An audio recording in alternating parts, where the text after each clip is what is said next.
everyone, this is Katarina. Today I have for you Christmas card number 11. I will be using a stencil and texture paste again, but you don't need to use those. You can just use a white paint and a brush, as I will be creating a falling snow on a night sky.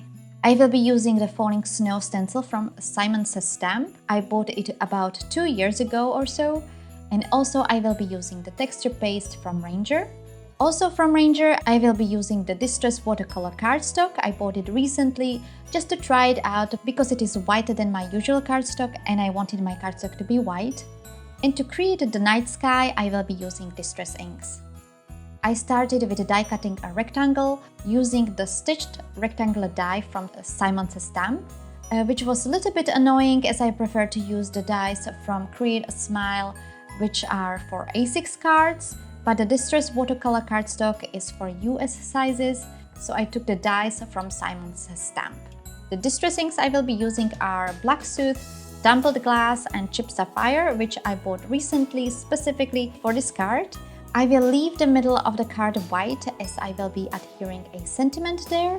And not to get any color on that space, I created a mask from a post-it note.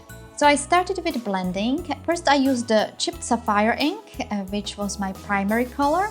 I applied it across the most of the top part of the panel. I'm also using a laminated cardstock. It just helps me to glide the applicator on top of the panel. Then I applied the Tumbled Glass Distress ink. This is a light blue ink. I applied it below the Chipped Sapphire and blended those two colors together. It didn't look great after first application, but I was going to return with the colors again. But first I applied the Black Soot Distress ink across the top edge of the panel, trying to make it as intense as it gets.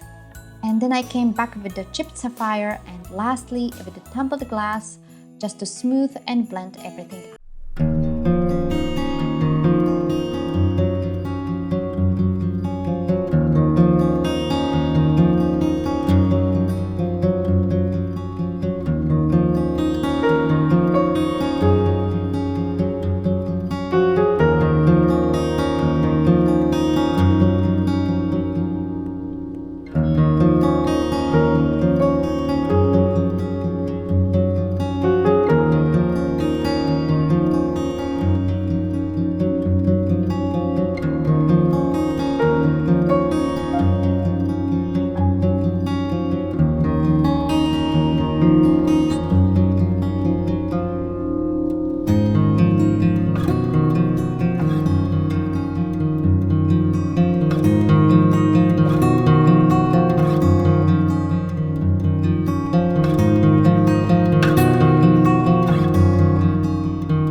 Smooth the texture paste on the edges of the panel where it was sticking out, and then I cleaned the palette knife and the laminated cardstock with a baby wipe.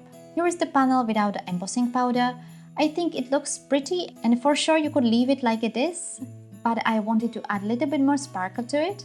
To do that, I used the clear sparkle embossing powder from Wow and poured it on top of the panel, making sure the powder covers all the texture paste. Then I used my brush to knock off the excess powder. Here you can see that the embossing powder was sticking on top of the blue ink. I let the texture paste to dry for a bit and then I used my heat gun to melt the embossing powder. I really like the dimension the texture paste creates, and once melted, you really only see the glitter from the embossing powder, and I think it fits the card very nicely.